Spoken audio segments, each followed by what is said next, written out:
কথাই বলে যত গর্জে তত বর্ষে না। তেমনটি হয়েছে উপজেলা নির্বাচনে। সেখানে স্বজনরা নির্বাচন করেছে, এটা প্রকাশ্য, এটা নিয়ে আর লুকোছাপার কোনো ব্যাপার নেই। স্বয়ং ওবায়দুল কাদেরের ছোট ভাই পর্যন্ত নির্বাচন করেছে। এখানে 3 মন্ত্রী প্রতিমন্ত্রী সহ 25 এমপির শাস্তি নিয়ে আওয়ামী লীগে দ্বিধাদ্বন্দ্ব। উপজেলায় স্বজনদের নির্বাচন আর নির্বাচন করবেন না কৃষিমন্ত্রী ও একরাম এমপি, মানে ওই যে নোয়াখালীর ঐতিহাসিক একরাম এমপি, তারা আর নির্বাচন করবে না।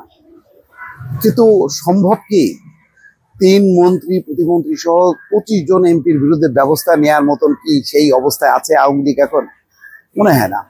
বরং কোনো কোনো ক্ষেত্রে মনে হয় যে এই সমস্ত এমপিদের হাতে দল যেন জিম্মি। আনোয়ারুল আজিম আনার 3 বারের এমপি এবং তার আগে থেকেই সে চোরাকারবারি দলের সদস্য। তার কি আছে? টাকা আছে। টাকার জোরে তিনি হচ্ছেন, তার জনসমর্থন আছে, যেটা ওবায়দুল কাদের বলেছেন যে তারা বিবেচনা করেছে জনসমর্থন আছে কিনা, সেটাই হচ্ছে বিবেচ্য। তার অপকর্ম, চোরা কারবারি কিনা, এই সমস্ত দেখার সময় নেই, সুযোগও নেই তাদের। তো এই হচ্ছে অবস্থা। এই অবস্থায় একটা প্রশ্ন যে 3 মন্ত্রী প্রতিমন্ত্রী সহ 25 জন এমপির বিরুদ্ধে আসলে কোনো ব্যবস্থা নেওয়া যাবে কিনা। এই খবরে বলা হচ্ছে যে এই মন্ত্রী এমপির স্বজনরা উপজেলা নির্বাচনে প্রার্থী হয়ে জয় পেয়েছেন।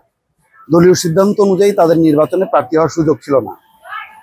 দফায় দফায় হুঁশিয়ারি দিয়েও অনেক এমপির স্বজনকে নির্বাচন থেকে সরিয়ে রাখতে পারেননি দলের সাধারণ সম্পাদক ওবায়দুল কাদের। হাতে গোনা 2-1 এমপির স্বজন নির্বাচন থেকে সরে দাঁড়ান, যেমন প্রতিমন্ত্রী পলক, তার শালা সরে গেছে, তাও অনেক অঘটনের পর। আচ্ছা, এ নিয়ে বড় ধরনের প্রতিক্রিয়া হয়েছে। তবে শীর্ষ নেতারা কেউ কেউ বলছেন অপছন্দের এমপিদের ঠেকানোর জন্য 2-1 নীতি নির্ধারক নেতা শাস্তি দেওয়ার কথা বলছেন। এ নিয়ে দলের সর্বোচ্চ নীতি নির্ধারণী ফোরাম কার্যনির্বাহী সংসদের বৈঠকে কোনো আলোচনা হয়নি। তাহলে কিভাবে হবে? অবশ্য উপজেলা নির্বাচনের শুরুতে ওবায়দুল কাদের বলেছিলেন যারা দলীয় শৃঙ্খলা ভঙ্গ করবেন তাদের কোনো না কোনো ভাবে শাস্তির মুখোমুখি হতে হবে। গত সংসদ নির্বাচনে 73 জন এমপি দলের মনোনয়ন পাননি, মন্ত্রিসভা থেকে বাদ পড়েছেন 25 জন।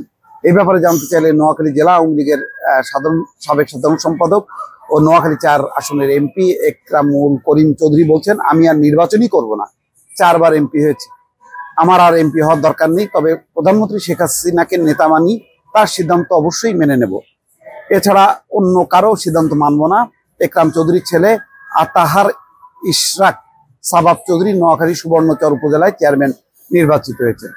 কৃষিমন্ত্রী উপাধ্যক্ষ আব্দুল শহীদের ভাই ইমতিয়াজ আহমেদ বুলবুল মৌলভীবাজারের কমলগঞ্জ উপজেলায় চেয়ারম্যান পদে জয় পেয়েছে। এই নিয়ে স্থানীয় আওয়ামী লীগের নেতা কর্মীদের একটি অংশ ক্ষুব্ধ। আব্দুল শহীদ মৌলভীবাজার 4 আসনের এমপি, তিনি সমকালকে বলেছেন, অনেক হয়েছে, জনগণ আমাকে 7 বার নির্বাচিত করেছেন, আর নির্বাচন করব না।